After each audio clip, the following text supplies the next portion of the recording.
ICE arrested Mahmoud Khalil. Without a warrant, Trump administration admits. In a stunning revelation, the Trump administration has admitted that Immigration and Customs Enforcement, ICE agents, arrested Mahmoud Khalil, a well-known activist at Columbia University, without securing a warrant. The confession, confirmed in a court filing on Thursday, has sparked intense legal and political debate. Khalil, a Syrian-born immigrant and legal U.S. permanent resident, had been a powerful voice during last year's protests at Columbia University, where students rallied against the war in Gaza. In early March, ICE agents swooped in and detained him outside his New York City apartment, a place he shared with his American wife, who was pregnant at the time. Tragically, due to his detention, Khalil was unable to witness the birth of his newborn son earlier this week. Now his attorneys are fighting back. They've asked an immigration judge in Louisiana, where Khalil has been held for weeks, to throw out his deportation case altogether, arguing that his arrest violated his rights because it happened without a warrant.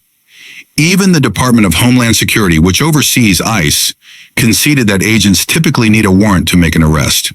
However, they claim that exigent circumstances justified their actions, saying they believed Khalil might flee before they could obtain one. Khalil's legal team isn't buying that explanation. In their court filings, they insist Khalil had no intention of escaping and that he fully cooperated with agents the day he was taken into custody. They point out that no ICE agent present that day has ever provided any testimony, sworn or unsworn, suggesting Khalil was a flight risk. Khalil's case has quickly become a flashpoint in the Trump administration's broader crackdown on foreign-born students who have participated in pro-Palestinian protests. While officials claim these efforts are meant to curb anti-Semitic and pro-Hamas sentiments on college campuses, civil rights advocates argue it's a blatant attack on free speech, targeting students simply for expressing their political beliefs. Adding another layer of controversy, Khalil has not been accused of committing any crime. Instead, the administration is leaning on two disputed claims to push for his deportation. First, they allege that Khalil committed immigration fraud by failing to disclose certain information when he applied for his green card.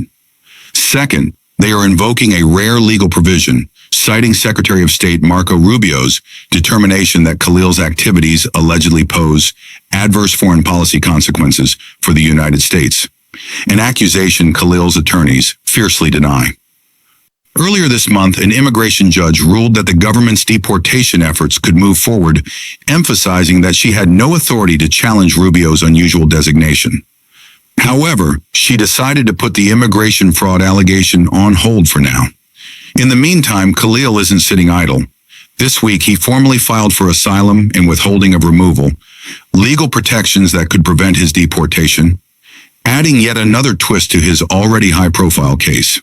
Beyond the immigration court battle, Khalil's legal team has also launched a lawsuit in federal court in New Jersey. They're asking the judge to not only order Khalil's immediate release, but also to overturn Rubio's determination. Their broader goal? To stop the government from targeting non-citizens in the U.S. simply for engaging in constitutionally protected speech, especially when it comes to advocating for Palestinian rights or criticizing U.S. policy toward Israel.